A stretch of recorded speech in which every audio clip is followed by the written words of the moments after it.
Hey guys, and welcome to another video. Today I'm going to start by breaking down the latest devlog and patch notes for Gray Zone Warfare, what's already been fixed, what's coming next, so you know exactly how this is going to affect your gameplay and what to expect coming in the future for more content and changes moving forward. So before the 0.4 update launched, the devs actually did report over 60,000 plus supporters backing the game, which is amazing to see. That's important because it explains why we're starting to see more frequent patches, faster hotfixes, and a clearer direction for where the game is going. Love to see that, right? So what's next for the game? That's why we're here. What is next?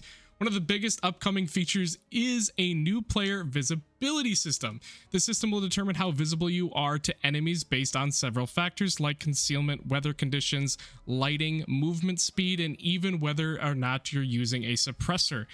It's kind of a big deal because it moves stealth away from just being situational and turns it into more of a dynamic system which you can actually play around. Now, mind you, this is mainly for the AI system, but it also gives you that, oh, I'm not seeing them. If I see them, they see me, right? Well, now there's actual stealth, so that will be very interesting to play around. They're also working on expanding and improving AI across maps. This kind of plan is, a lot of this is very vague from the devlog, but their plan is to populate smaller locations with new gangs of enemies. I don't know exactly what that means. Maybe it's new model AIs just in different locations that are off the beaten path. But they're also trying to maintain and increase enemy numbers in larger areas. So that's probably Fort Nerith, Midnight Sapphire, and Tiger Bay. On top of that, they're continuing to tweak. I can't speak. It's continuing to tweak AI behavior and difficulty, so make sure you keep an eye out for that. The task system overhaul is something that has been talked about. Now, one of the biggest things they've addressed is the task system as a whole. Right now, tasks can feel very repetitive and limited, and the devs acknowledge that. So in other words, there's a lot of them, but it's very repetitive, and they're limited because I want to play with my friends. I don't want to just play tasks by myself, right? I don't want to spend 2 hours tasking with my friend and not gain any progression.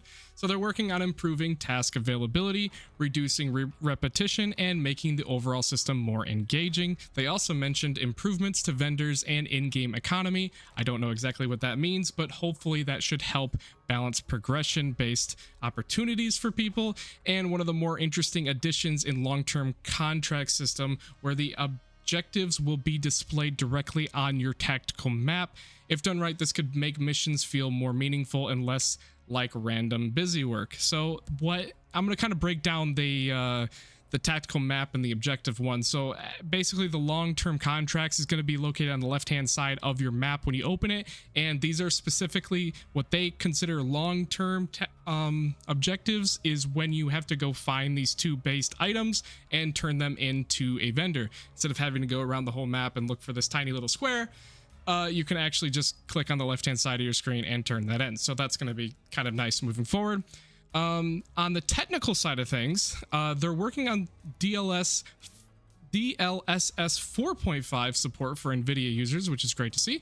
Should help improve some performance on a lot of players. They're also planning to make nights darker, which will add more immersion and make nights operations feel more intense. So that will be great. Not great for my video recording because I would like to also record regardless if it's night or day, but I can always work around that to make PvP way better than gamma abusers, right? And probably the most frequently requested right now is they acknowledge that players want squad task sharing. I mentioned this just a little bit ago. Squad task sharing is very important to everybody. In 0.3, it was a linear path. All the missions were in a row, and as you got them, you completed them. That's why it was really easy to play with your friends. 0.4, they're kind of just everywhere. They wanted to give more tasks, which they took a lot of the main tasks from 0.3 and made side missions and made new main tasks, which is great, but I want to play with my friends. So hopefully that comes around and is very nice to see. They confirm that they're actively working on it and adding it, so hopefully that works out. It's big for a lot of co-op players like myself. Following that, they also announced an in-game event happening on April 30th. This includes a community stream with developers, content creators, and players all involved. There will be a discount as well, 25% off on their official website and 10% off on the supporter edition on Steam specifically. They mentioned an in-game event as well. I don't know exactly what that means. It's vague, right? So overall, this dev log shows that the game isn't just getting some small fixes and they're just letting it roll and trying to collect a bag. It's moving towards a bigger system improvement, which is great to see.